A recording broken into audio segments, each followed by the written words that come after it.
Alors, on va commencer par faire une tombée d'épinards. Ah, il faut équeuter un petit peu, un alors. petit peu. Hein, alors. Je les On ai le lavés, savait, ça. mais je voulais juste équeuter. Vous voulez un petit coup de main voilà, ou pas volontiers. On va Hein peut-être pas tout faire. Hein. Non, non, mais non, il y en a quand même beaucoup, là, Voilà. on a de l'épinard. Voilà. Ah, il y avait du fil, là. Alors, on aurait très bien pu faire ça avec des côtes de blettes ou des fans de betterave. Bon, là, j'ai pris des épinards. Moi, voilà, j'aime bien c'est le goût de l'épinard, hein, Voilà. j'avoue, par rapport à la blette. Ah, chef, voilà. J'y laisse pas Voilà. mes doigts. Hein. J'en ai mis trop? Non, très bien, très bien. Très bien, très bien. Voilà. Alors, une tombée, on le rappelle, c'est de cuire à température très douce, de manière jusqu'à ce que ça rende un peu son eau et que ça, voilà, ça tombe, quoi. Ça Voilà, s'étale. exactement. Ça n'a pas besoin d'être vraiment cuit. Voilà, donc là, on va... C'est des légèrement- l'échalote? C'est de l'échalote, Parce que l'échalote, elle garde un petit peu son goût à la cuisson. absolument. Voilà, donc la tombée, on va mettre ça comme ça. Voilà, comme ça, vous avez vu? Voilà, on veut pas que ce soit trop cuit non plus. Hein. On veut garder un petit peu le croustillant de l'épinard. Voilà, alors là, on est bon, on a notre tombée qui est prête. Donc, on va la mettre de côté. On l'utilisera pour le montage du croustillant. Casserole d'eau bouillante et on plonge. Voilà. Donc, lui plongeons de haut vol pour la tomate, hein, qui adore ça. Et là, vraiment, c'est 30 secondes. Hein. Absolument. Juste un aller-retour. Regardez, vous vous rendez compte? Et dans l'eau glacée. Voilà. C'est pour arrêter la cuisson. Voilà, donc après, pour l'éplucher, donc c'est relativement facile. Hein. Et oui, La tomate la est pas peau vient cuite. bien. En fait, on n'a que la chair. Et pourquoi est-ce qu'on enlève la peau? Bah, c'est quand même plus agréable. C'est pas très digeste, hein, chef. Absolument, c'est dur.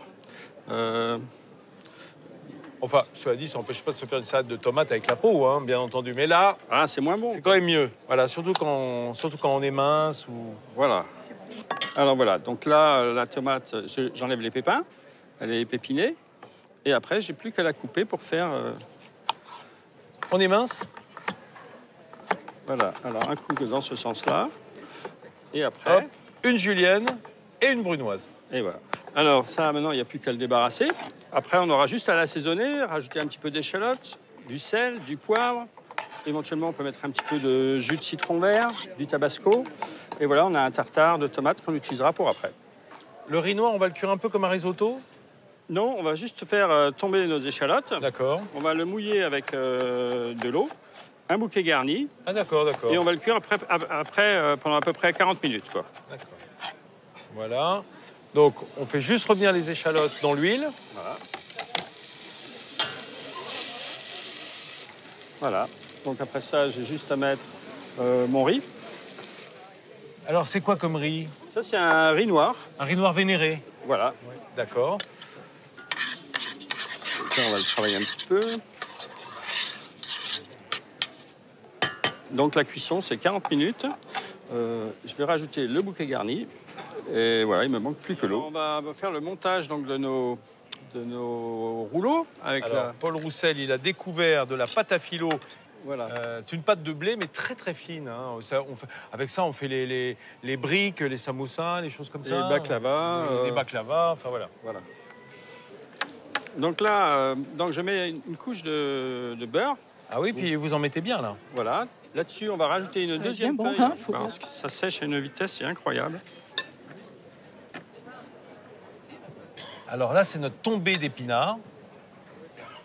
C'est beau de couleur, hein. Oui. Donc là, on prend c'est des chèvres demi-secs. Oui. Alors, c'est un petit peu fort, c'est un peu plus relevé que du frais. D'accord. Mais comme on va rajouter de la pâte d'olive, Les entames, on les jette? vous pouvez les manger. D'accord. Voilà, donc là, on a une première couche d'épinards. Après, on a notre chèvre. C'est simple hein, pour l'instant. On va mettre notre concassé de tomates. Pour apporter un peu de fraîcheur, c'est ça? Exactement. Voilà. On a notre riz noir dans lequel on a mélangé de la pâte d'olive. Ah oui. Voilà. La pâte d'olive, c'est la tapenade sans les anchois et les capres. Exactement. Et là, il faut bien serrer. Ouais, il faut serrer un petit peu, oui. Voilà, puis on va commencer à le rouler. Alors, arrivé vers la fin, on replie les bords. Ah oui. Eh oui, pour pas que ça sorte. Hop. Ça sèche très vite. Ouais. À quoi ça sert de beurrer au fur et à mesure? C'est ce qui va amener un petit peu le croustillant D'accord. au rouleau.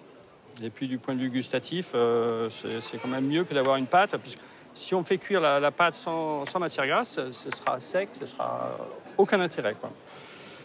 Et voilà, après, une fois que c'est fini, on va mettre ça dans une poêle et on va le mettre en cuisson. Ok, ça va mettre combien de temps ça? En 10 minutes, c'est fait? Oui, même 5-6 minutes, oui. Allez, on a fini, c'est dressé. Bon, non, je vous montre parce que c'est trop joli. Regardez comme c'est beau. Alors, je vais servir Daphné Michela, qui va pouvoir goûter en premier. C'est l'usage chez nous. L'invité goûte toujours en premier. C'est le Dis pas non, privilège. Daphné. C'est le privilège. Ah bah oui. Ah, oui, Épicurienne dans l'âme. Ah, oui. Alors, je rappelle, croustillant de chèvre de la Drôme, avec une pâte d'olive, enfin un riz noir à la pâte d'olive, tombé d'épinards et petite tartare de brunoise, tomate. petit tartare de tomate. C'est très très bon. Bravo. Merci.